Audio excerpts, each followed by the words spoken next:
27 నాడు సాయంత్రం మా కూతురు స్వేచ్ఛ ఉరివేసుకొని చనిపోయింది. అయితే మేము లోపలికి వెళ్ళి చూసే వరకు ఆమె బెడ్ మీద నిలబడితే ఉరి పడదు, కానీ ఆమె శవాన్ని చూస్తే కాళ్ళు వంకరైపోయి ఉన్నాయి, చేతులు వంకరైపోయి ఉన్నాయి. తర్వాత ఏంటంటే ఇక్కడ మెడకు కూడా బుక్కలకి వెళ్ళి రక్తం వచ్చింది. ఆ శవాన్ని చూసినప్పుడు ఆమె ఇది ఉరి వేసుకున్నట్టు మాత్రము అనిపిస్తలేదు, అనుమానంగా ఉంది. ఒకవేళ ఉరి తనకు తానే వేసుకుని ఉంటే వేలాడితే ఆమె కాళ్ళు కిందికి ఆంతాయి, కిందికి ఆనంత డిస్టెన్స్ ఉన్నది.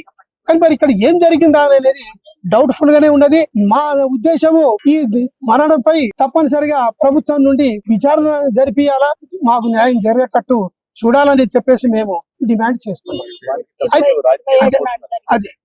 అయితే ఏంటంటే మా కూతురు జర్నలిజం 20 సంవత్సరాలు దాటింది, జర్నలిజం లో ఉండబట్టి 2 దశాబ్దాలు దాటింది. చాలా ఏంటంటే అనుభవం ఉన్న జర్నలిస్ట్, ఆమె టాలెంట్ ఉన్న స్క్రిప్ట్ లు తనకు తానే స్వయంగా తయారు చేసుకొని ఆమె వెళ్లేది. రాజకీయ నాయకులతో ఇంటర్వ్యూ తీసుకున్నప్పుడు ధైర్యంగా వాళ్ళని ప్రశ్నించేది, ఎవరికి భయపడేది కాదు. అటువంటి అమ్మాయి ఇట్లా సూసైడ్ చేసుకున్నది అనేది అది ఇప్పటికి అది అర్థం కాని ప్రశ్న గానే మాకు మాత్రం మిగిలి ఉన్నది.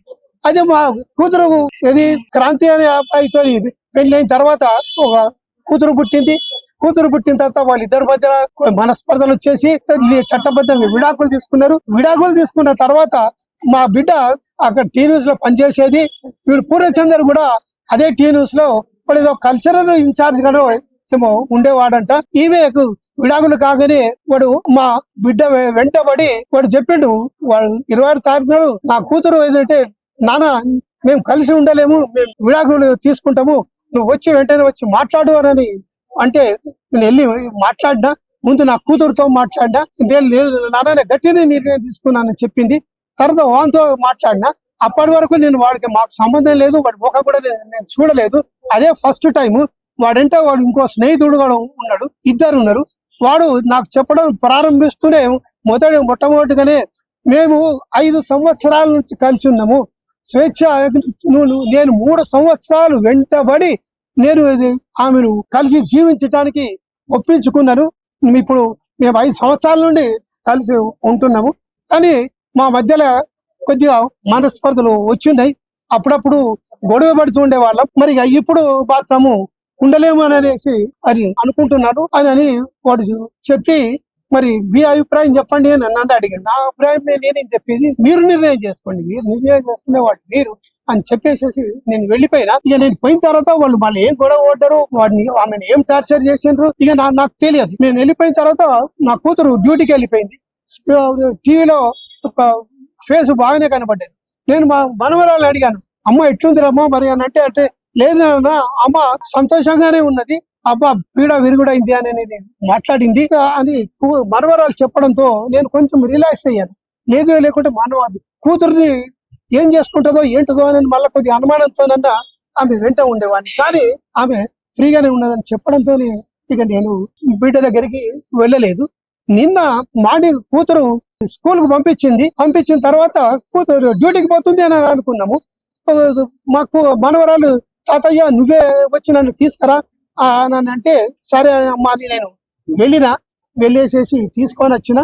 ఇంటికి తీసుకొచ్చిన తర్వాత ఆమెకు స్టేషనరీ కావాలంటే ఇప్పించి మళ్ళా ఇంటికాడ దింపే వరకు దింపిపోయినా. నేను కిందనే దింపిపోయినా, పైకి వెళ్ళలేదు, గేట్ దగ్గర దింపిపోయినా. పాప పైకి పోయి డోర్ కొడితే తీస్తలేదంట. అక్కడ వాచ్మెన్ కి చెప్తే వాళ్ళు వచ్చేసిండ్రు. తర్వాత మళ్ళా పాప నాకు ఫోన్ చేసింది, తాతయ్య నువ్వు వెంటనే రా, వెనుకకు రా, అమ్మ పలుకుతలేదు, లేస్తలేదు అని చెప్తే నేను వెళ్ళాను. నేను 8:30 వరకు నేను వెళ్ళే వరకు డోరు పగలగొట్టేసేసి పెట్టిండ్రు. పగలగొట్టగానే బయటకు వెళ్ళే శవము లోపల రూమ్ లో వేలాడుతూ కనపడ్డది. ఇది జరిగింది. అయితే దీనికి నాకేంటంటే నాకు ఖచ్చితమైన బలమైన అనుమానం ఉంది, వాడే పూర్ణచంద్ర వాడు ఏమైనా చేసి ఉంటాడా అనేది. ఆమెను సూసైడ్ చేసుకోవడానికి వాడు అన్ని విధాలుగా పురికొలిపి ఉంటాడు, ప్రోత్సహించి ఉంటాడేమో అనేది నాకు డౌట్ గా ఉంటుంది. దీని మీద ఖచ్చితంగా ప్రభుత్వము సిబిఐతో న్యాయ విచారణ జరిపించి నిజాలు తేల్చి వాడికి కఠినంగా చట్టబద్ధంగా కఠినంగా శిక్షించాలి.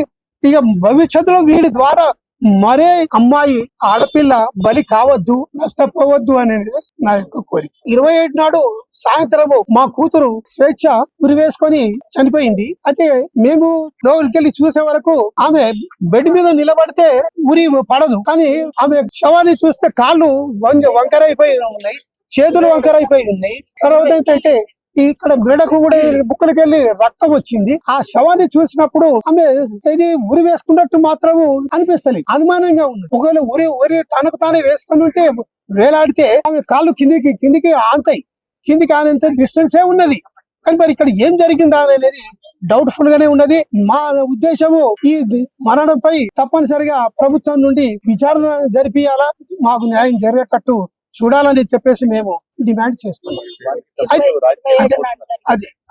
అయితే ఏంటంటే మా కూతురు జర్నలిజం 20 సంవత్సరాలు దాటింది, జర్నలిస్ట్ లో ఉండబట్టి 2 దశాబ్దాలు దాటింది. చాలా ఏంటంటే అనుభవం ఉన్న జర్నలిస్టు, ఆమె టాలెంట్ ఉన్న ఆమె స్క్రిప్ట్ లు తనకు తానే స్వయంగా తయారు చేసుకొని ఆమె వెళ్లేది. రాజకీయ నాయకులతో ఇంటర్వ్యూ తీసుకున్నప్పుడు ధైర్యంగా వాళ్ళని ప్రశ్నించేది, ఎవరికి భయపడేది కాదు. అటువంటి అమ్మాయి ఇట్లా సూసైడ్ చేసుకున్నది అనేది అది ఇప్పటికి అది అర్థం కాని ప్రశ్న గానీ మాకు మాత్రం మిగిలి ఉన్నది.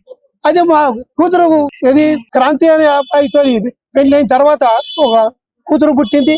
కూతురు పుట్టిన తర్వాత వాళ్ళిద్దరి మధ్య మనస్పర్ధలు వచ్చేసి చట్టబద్ధంగా విడాకులు తీసుకున్నారు. విడాకులు తీసుకున్న తర్వాత మా బిడ్డ అక్కడ టీ న్యూస్ లో పనిచేసేది. వీడు పూర్ణచందర్ కూడా అదే టీ న్యూస్ లో వాడు కల్చరల్ ఇన్ఛార్జ్ గానో ఏమో ఉండేవాడంట.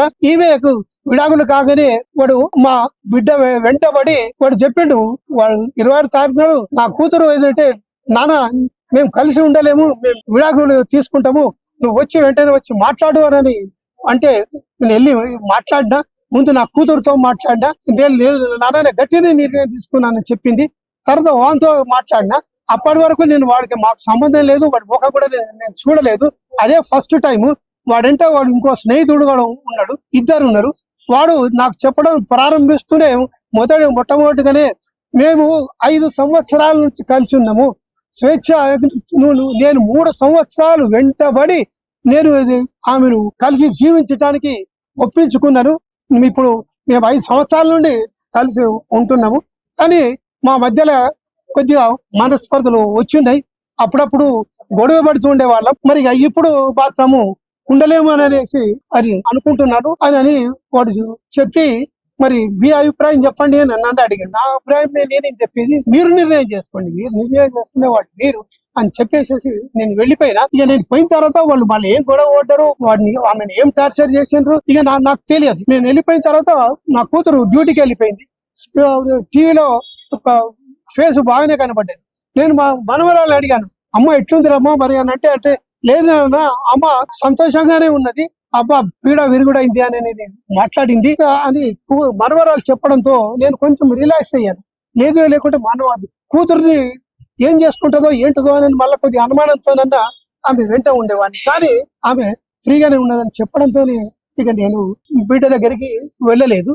నిన్న మార్నింగ్ కూతురు స్కూల్ కు పంపించిన తర్వాత కూతురు డ్యూటీకి పోతుంది అని అనుకున్నాము.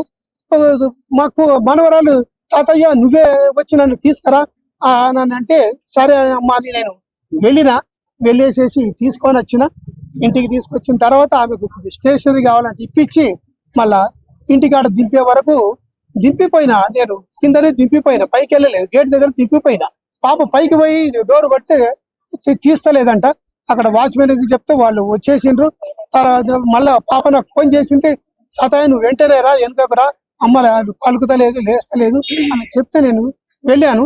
నేను 8:30 వరకు నేను వెళ్ళే వరకు డోరు పగలగొట్టేసేసి పెట్టిండ్రు. పగలగొట్టగానే బయటకు వెళ్ళే శవము లోపల రూమ్ లో వేలాడుతూ కనపడ్డది. ఇది జరిగింది. అయితే దీనికి నాకేంటంటే నాకు ఖచ్చితమైన బలమైన అనుమానం ఉంది, వాడే పూర్ణచంద్ర వాడు ఏమైనా చేసి ఉంటాడా అనేది. ఆమెను సూసైడ్ చేసుకోవడానికి వాడు అన్ని విధాలుగా పురికొల్పి ఉంటాడు, ప్రోత్సహించి ఉంటాడేమో అనేది నాకు డౌట్ గా ఉంటుంది. దీని మీద ఖచ్చితంగా ప్రభుత్వము సిబిఐతో న్యాయ విచారణ జరిపించి నిజాలు తేల్చి వాడిని కఠినంగా చట్టబద్ధంగా కఠినంగా శిక్షించాలి. ఇక భవిష్యత్తులో వీడి ద్వారా మరే అమ్మాయి ఆడపిల్ల బలి కావద్దు, నష్టపోవద్దు అనేది నా యొక్క కోరిక.